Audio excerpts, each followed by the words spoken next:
बिस्मिल्लाहिर्रहमानिर्रहीम।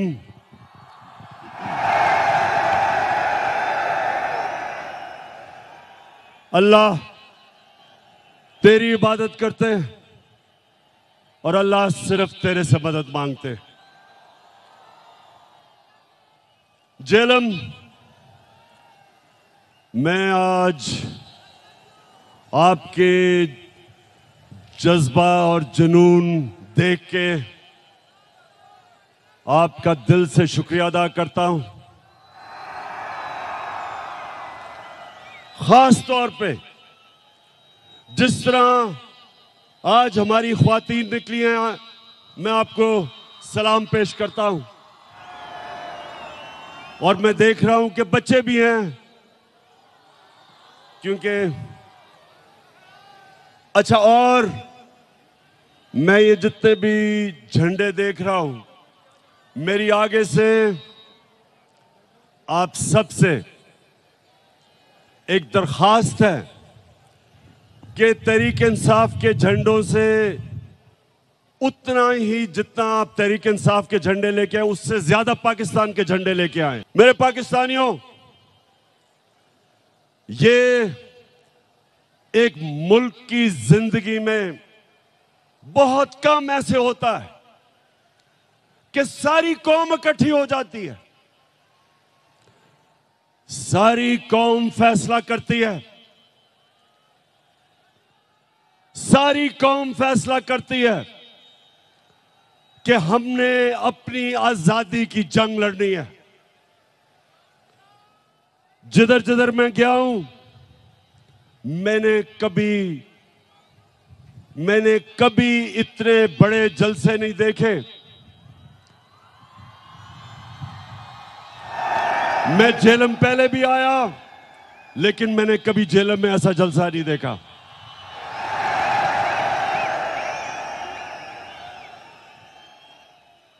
और जेलम उसकी वजह कि अल्लाह ने हमारे पे खास करम किया है। नौजवानों, गौर से सुनो, कुरान में अल्लाह कहता है कि एक प्लान इंसान बनाता है और दूसरा अल्लाह बनाता है। जो प्लान बनाया गया था, साजिश बाहर से हुई। एक डोनाल्ड लू, अमेरिकी अंडर सेक्रेटरी, हमारे अमेरिका के सफीर को बुला के तकब्बुर में उसको हुक्म देता है कि अगर पाकिस्तान ने इमरान खान को अदम इत्माद में ना हटाया तो पाकिस्तान के ऊपर बड़ा मुश्किल वक्त आएगा।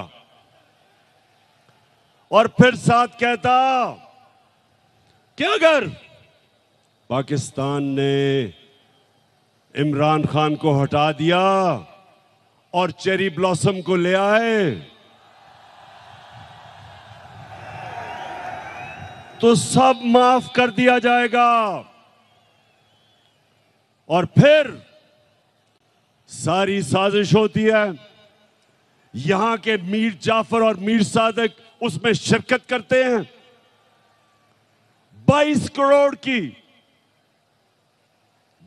करोड़ अवाम का मुंतखब हुकूमत, वजीर आजम, उसको साजिश के तहत निकाला जाता है। और फिर जो असल इस मुल्क की तौहीन की जाती है कि मुल्क को जो 30 साल से इस मुल्क के बड़े बड़े डाकू जो इस मुल्क को लूट रहे थे, उनको ऊपर मुसल्लत किया जाता है। और इसमें अल्लाह एक करम करता है हमारे पे कि हमारी कौम की गैरत जगा देता है, हमें बेदार कर देता है। उस कौम की जो कौम ला इलाहा इल्लल्लाह के नारे पे खड़ी हुई थी, बनी थी, उस कौम की खुददारी जगा देता है। मेरे पाकिस्तानियों, जितना भी हम अल्लाह का शुक्र अदा करें वो कम है, क्योंकि हमारी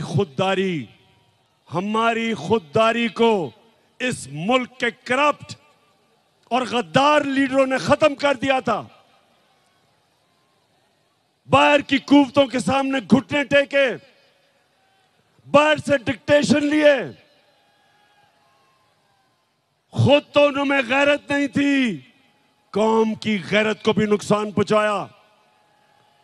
तो अल्लाह तेरा शुक्र अदा करता हूं आज मैं कि तूने मेरी कौम को जगा दिया है।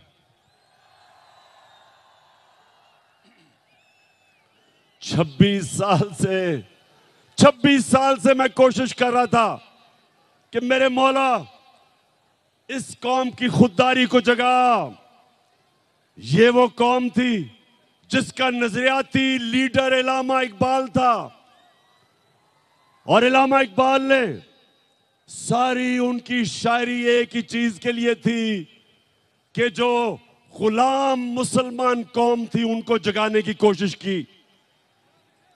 और हमारे नजरियाती लीडर इलामा इकबाल ने कहा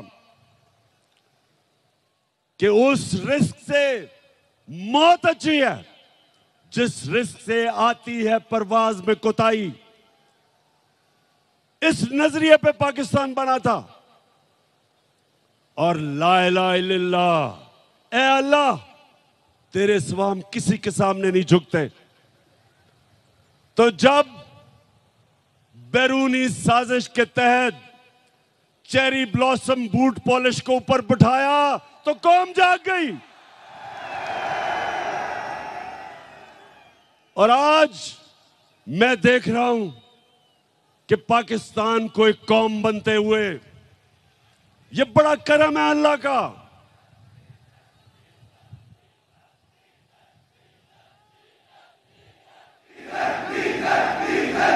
अच्छा, मैं जरा अभी पहले बाकी बातों से पहले जरा डीजल पे आ जाऊं।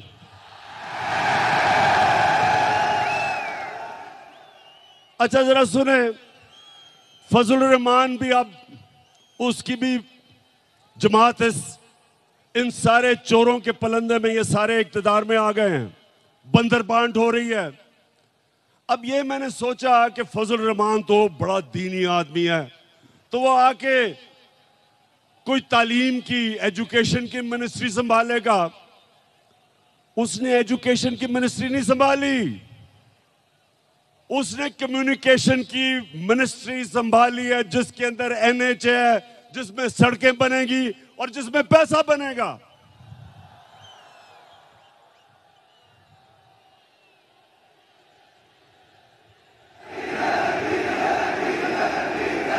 अच्छा, और पाकिस्तानी, ये जरा, अब पाकिस्तानियों जरा सुने मेरी बात, सुने सुने सुने सुने। अब ये सारे, ये जो चोरों की कैबिनेट बनी है 60% जमानत पे हैं। किसी ने 18 कत्ल किए हुए हैं।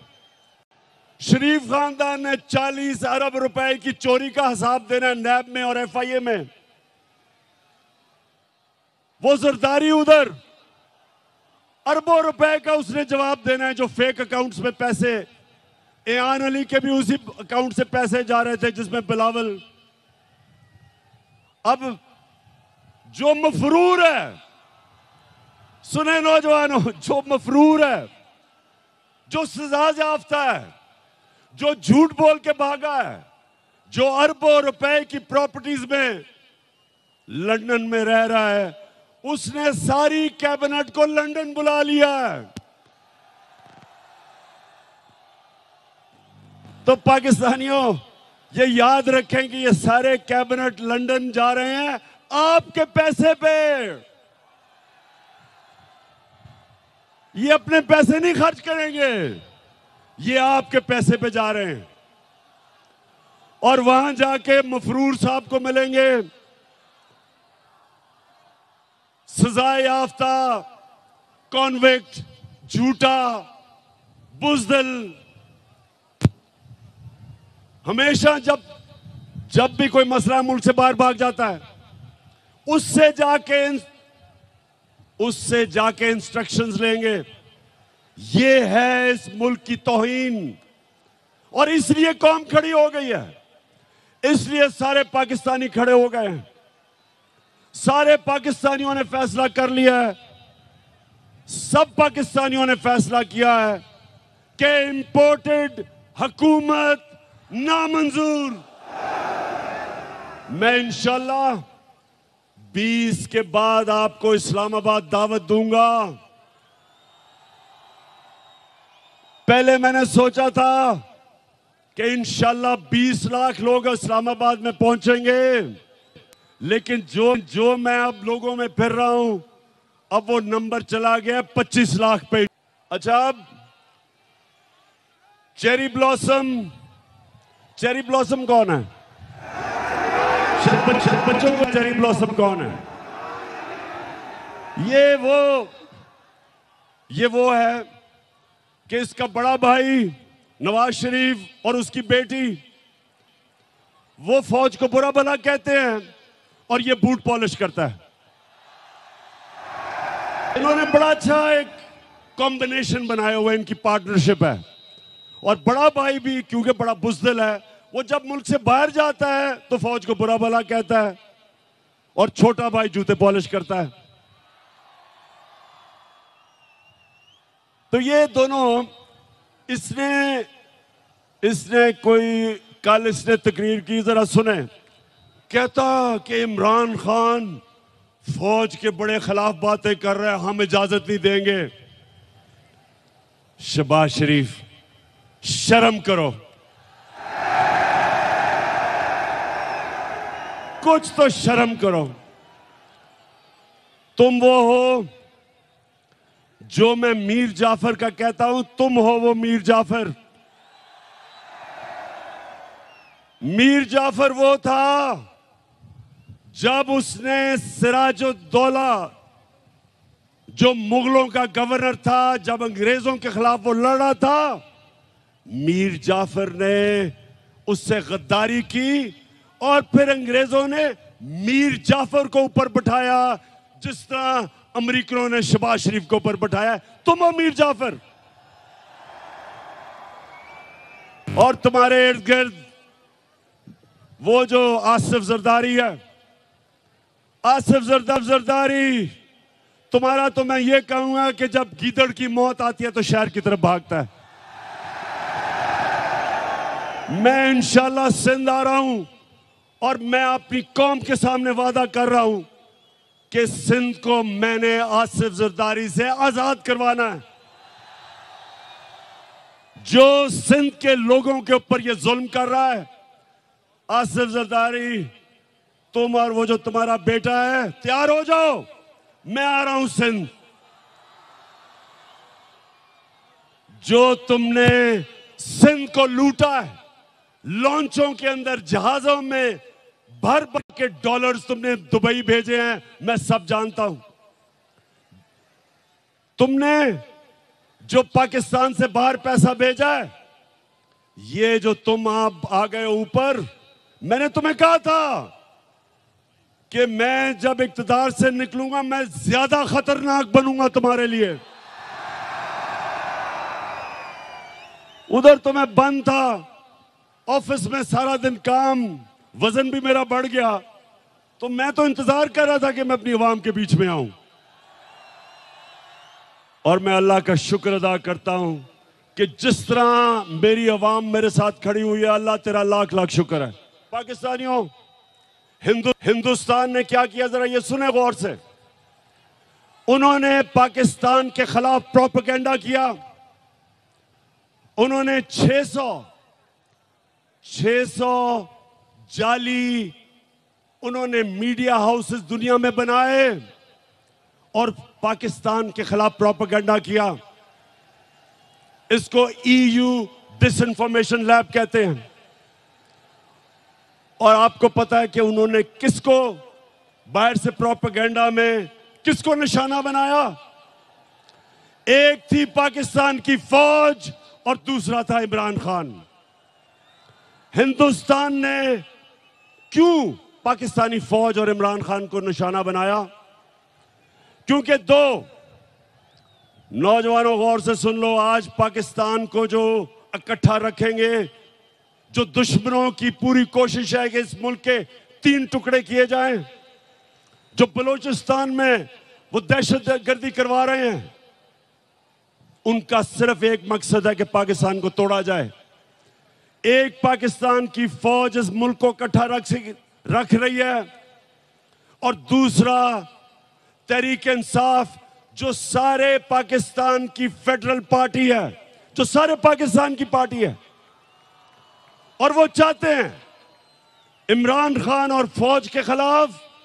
इसलिए वो कैंपेन करते हैं कि उनको पता है कि इन दो के होते हुए पाकिस्तान नहीं टूटेगा।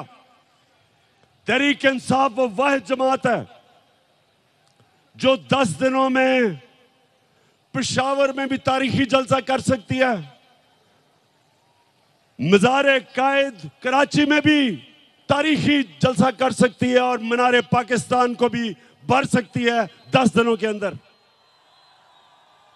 और आज झेलम में भी तारीखी लोग इस तादाद में आए, एबटाबाद में भी आए और मियां वाले में भी आए।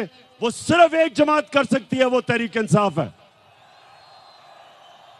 बाकी ये मिलके भी सारे, ये जो चोरों का पलंदा है, ये मिल भी जाए तो मीनारे पाकिस्तान में पूरा जोर लगा के थोड़ा सा भी जलसी भी नहीं कर सके। तो जब शहबाज शरीफ तुम ये कहते हो कि इमरान खान ने फौज की तनकीद की, शर्म करो। इमरान खान का जीना मरना पाकिस्तान में है। मैं तो दुआ कर रहा हूं कि मुझे ईसीएल पे डालो, मैं जाना ही नहीं चाहता पाकिस्तान से बाहर। मेरा 20 साल मैंने बाहर क्रिकेट खेली, प्रोफेशनल क्रिकेट खेली, पैसा बनाया, लंदन में फ्लैट खरीदा, सब कुछ बेच के मेरा सब कुछ मेरे मुल्क में है, जीना मरना मेरे मुल्क में है। और ये जरा सुने, ये शरीफ करप्ट खानदान, पहले नवाज शरीफ, उसको जब जनरल मुशर्रफ ने मुल्क से बाहर, जैसे उसने सऊदी अरेबिया भेजा, लेटर साइन, मुआहदा साइन करके सऊदी अरेबिया गया, झूठ बोलता रहा मैंने नहीं कोई साइन किया। फिर उधर से लंदन पहुंच गया, 8 साल मुल्क से बाहर। जरदारी जेल से निकला, वो सीधा लंदन और अमेरिका पहुंच गया। और अब वापस आए, दोनों ने एनआरओ लेके वापस आए, दोनों ने लूटना शुरू किया। अब ये सुने, मैंने अभी तक जब 3.5 साल में एक निजी दौरा नहीं किया, मैं सारा वक्त पाकिस्तान में था। नवाज शरीफ ने 24 निजी दौरे किए लंदन के, जरदारी ने 50 निजी दौरे किए दुबई के। यानी ये सारा वक्त हुकूमत तो पाकिस्तान की करना चाहते हैं, पैसे बाहर हैं, बच्चे बाहर हैं, ईदें बाहर हैं, इलाज बाहर है, बैंक अकाउंट्स बाहर हैं, प्रॉपर्टीज बाहर हैं। और तुम शहबाज शरीफ कह रहे हो कि इमरान खान फौज के खिलाफ बात कर रहा है।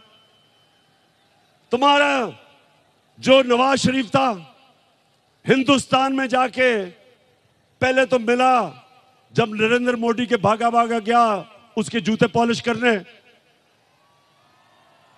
तो कश्मीरी हुर्रियत लीडर्स को ही नहीं मिला, डर के उससे अपने फॉरेन ऑफिस को कहा कि कोई हिंदुस्तान की तनकीद ना हो। उधर जो डॉन लीग्स में क्या था, हिंदुस्तान को पैगाम पहुंचाता है कि जी मैं तो दोस्ती करना चाहता हूं, पाकिस्तान की फौज नहीं करना चाहती। नरेंद्र मोदी कहता कि पाकिस्तान का जो सिपा सलार है उस वक्त रहील शरीफ, कहता वो दहशतगर्द है, लेकिन नवाज शरीफ हमारा दोस्त है। मेरे दौर में मोदी ने यह क्यों नहीं कहा वो मेरी फौज के खिलाफ उसकी जुर्रत नहीं थी बात करने की, क्योंकि मैं नरेंद्र मोदी को कहता था कि तुम इस्लाम दुश्मन हो, तुमने जो कश्मीर में किया, तुमने जो हिंदुस्तान में मुसलमानों से कर रहे हो, हम कभी तुम्हारे से दोस्ती नहीं करेंगे जब तक तुम कश्मीरियों को अपना हक नहीं दोगे। कभी नवाज शरीफ के मुंह से कश्मीर की बात सुनी? कभी शहबाज शरीफ के नाम से बात सुनी? आते साथ ही कि हम तो जी नरेंद्र मोदी से दोस्ती करना चाहते हैं। तुम इसलिए करना चाहते हो कि जो तुम्हें लेके आया उन्होंने हुक्म दिया दोस्ती करने का। मैं जब रूस गया, मैंने रूस के सदर से बात की कि यहां महंगाई है, तेल की कीमत बहुत ऊपर चली गई है, हमने अपने लोगों को रिलीफ देना है। 30% कम पे तेल हमें वो बेचने के लिए रूस तैयार हो गया था। 30% गंदम कम कीमत पे हमें देने के लिए तैयार हो गया था। क्या शहबाज शरीफ तुम्हारी जुर्रत है कि तुम रूस से आज बात करो और 30% कम तेल खरीदो?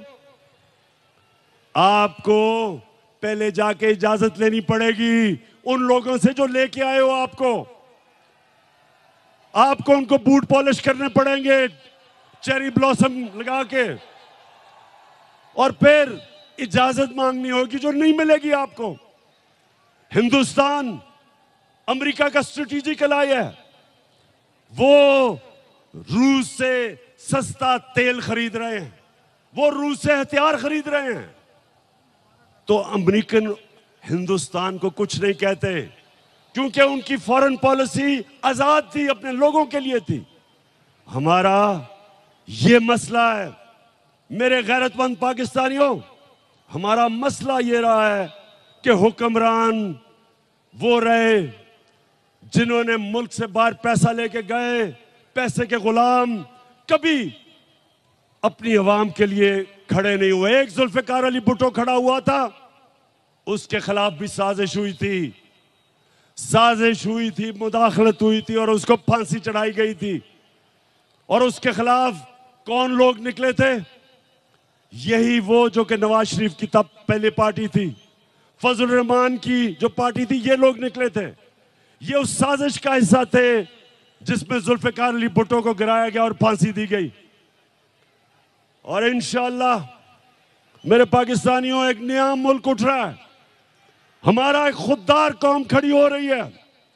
मैं ये अपनी ख्वातीन को देख रहा हूं, बच्चों को देख रहा हूं, सब निकल रहे हैं एक नए पाकिस्तान के लिए। मैं जो 20 तारीख के बाद जब मैं आपको दावत दूंगा, मैं चाहता हूं इसमें शिरकत करें हमारे बड़े बुजुर्ग, हमारे खास तौर पे दिलेर नौजवान और हमारी ख्वातीन और बच्चे भी। मैं अब अपनी आखिरी बातें करने लगा हूं, जरा गौर से सुनना है आपने। देखें, मेरे 3.5 साल जो हुकूमत में थे, मैं आपको बताऊं मुझे सबसे ज्यादा शर्म कब आई? जब मुझे बाहर जाके दोस्त मुल्कों से पैसे मांगने पड़े, जब कर्जा मांगना पड़ा, मुझे शर्म आई, क्योंकि मैंने आज तक अपने वालिद से भी कभी पैसे नहीं मांगे थे। मैंने जब पैसे मांगे थे शौकत खानम के लिए अपने पाकिस्तानियों से, कभी मैंने गैरों से पैसे नहीं मांगे।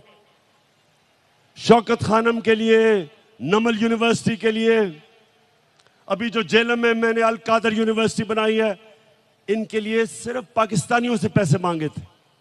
लेकिन जब, क्योंकि इन्होंने दिवालिया निकाला हुआ था मुल्क का, सबसे बड़ा हमारा बैरूनी खसारा था, मुझे बाहर जाके पैसे मांगने पड़े, क्योंकि हमारे पास पैसा ही नहीं था अपने कर्जों की किस्तें अदा करने पे। तो मैं आपको यकीन दिलाता हूं कि इससे शर्मनाक बात नहीं है जब एक मुल्क का सरबराह किसी और मुल्क के सामने जाके कर्जे मांगता है, पैसे मांगता है।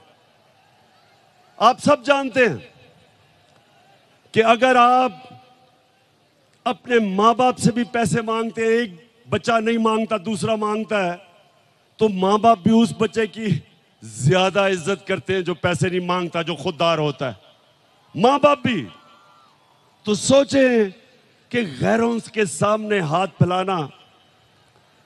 तो ये जब चेरी ब्लॉसम ने कहा कि जी हम तो भिखारी हैं और गुलाम हैं, और एक और इनके रंगबाज सियालकोट से कहता कि जी हम तो लाइफ सपोर्ट मशीन पे हैं। मेरा सवाल है, किसने हमें मकरूज किया? 30 साल से ये दो खानदान इस मुल्क के ऊपर हुकूमत कर रहे हैं। 30 साल से, 30 साल में ये अरबोपति बन गए। इनके बाहर प्रॉपर्टीज, फ्लैट्स, जायदादें, ऑफशोर अकाउंट्स, और मुल्क को मकरूज कर दिया। मैं तो सिर्फ 3.5 साल हुकूमत की है। तो सवाल मैं ये पूछता हूं कि जब कहते हो कि बेकारी हैं तो हमें तो गुलामी करनी पड़ती है। हमें बेकारी बनाया किसने? किसने इस मुल्क से पैसा चोरी करके बाहर लेके गए? वो लोग जो हमारे मेहनतकश पाकिस्तानी 14-14, 18-18 घंटे काम करके इस मुल्क में पैसा भेजते हैं, रेमिटेंसेस भेजते हैं। वो मेहनतकश के खून पसीने पे आज हमारा मुल्क चल रहा है। और ये डाकू यहां से मनी लॉन्ड्रिंग, पैसा चोरी करके मुल्क पैसा बाहर भेजते हैं। तो बेकारी बनाया किसने? आपने। और कौन इससे मुल्क को निकालेगा? मैं आपको आज ये कह रहा हूं कि जिस तरह हम एक कौम बनते जा रहे हैं, एक कौम के लिए कोई चीज नामुमकिन नहीं होती। जब कौम इकट्ठी हो जाती है वो सब कुछ कर सकती है। जब जलजला आया, जब फ्लड आया पाकिस्तान में 2010 में, अरबों अरबों डॉलर्स का नुकसान था। सारी कौम इकट्ठी हुई, बैरून मुल्क पाकिस्तानी सब मिलके सब ने उसका मुकाबला किया और हमने अपने आप को खड़ा कर लिया अपने पैर पे।